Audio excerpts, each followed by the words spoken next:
மாநிலம் முழுவதும் இருந்து நாம் இவ்வளவு பெயர் திரண்டிருக்கிறோம் என்று சொன்னால் இதற்கு பின்னால் ஒரு மனிதனுடைய தவம் இருக்கிறது, ஒரு மனிதனுடைய மிகப்பெரிய கனவு இருக்கிறது.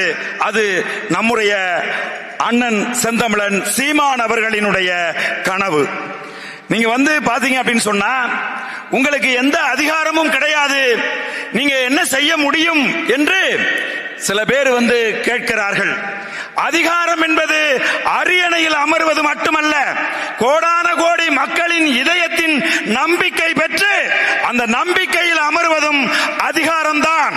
அந்த அதிகாரத்தை என் உயிர் அண்ணன் செந்தமிழன் சீமான் தனி ஒருவனாக களத்துக்கு இன்றைக்கு கிட்டத்தட்ட 40 லட்சம் மக்களின் நம்பிக்கையை இன்றைக்கு பெற்றிருக்கிறார்.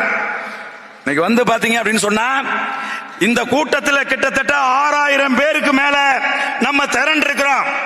அண்ணன் இந்த தமிழ் நிலப்பரப்பிலே எந்த ஒரு அரசியல் கட்சி தலைவனும் வகுத்து கொடுக்காத செயல் திட்டத்தை அண்ணன் நமக்கு வகுத்து கொடுத்திருக்கிறார்.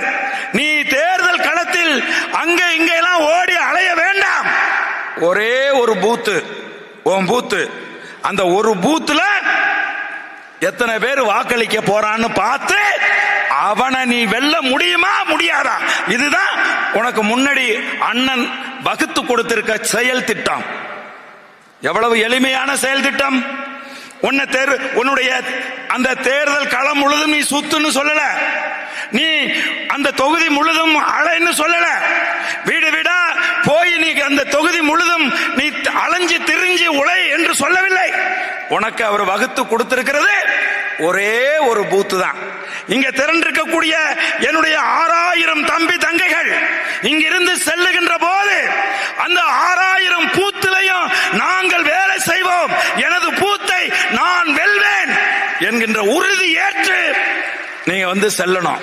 இந்த பொதுக்குழு கூடி இருக்கிறது வேற எதுக்கும் இல்ல. நாம் 2026 எப்படி திட்டமெல்லாம் இட்டாச்சு. அண்ணன் ஊரா வந்தாரு, ஒரு தடவை வந்தார். யோசிச்சு பாருங்க, போட்டி பொறாம என் பேர் போடல, அவன் பேர் போடல, அவன் பேர் போஸ்டர்ல பெரிய படமா இருக்கு, இந்த இடத்துல கீழே போட்டான் மேல போட்டான்னு கவலைப்படுகின்ற என் தம்பி தங்கைகளை நம்முடைய அண்ணன் செந்தமிழன் சீமான் உங்களை தேடி எத்தனை முறை வந்திருக்கிறார் சிந்திச்சு பாருங்க. எந்த தலைவன் வந்திருக்கிறார்?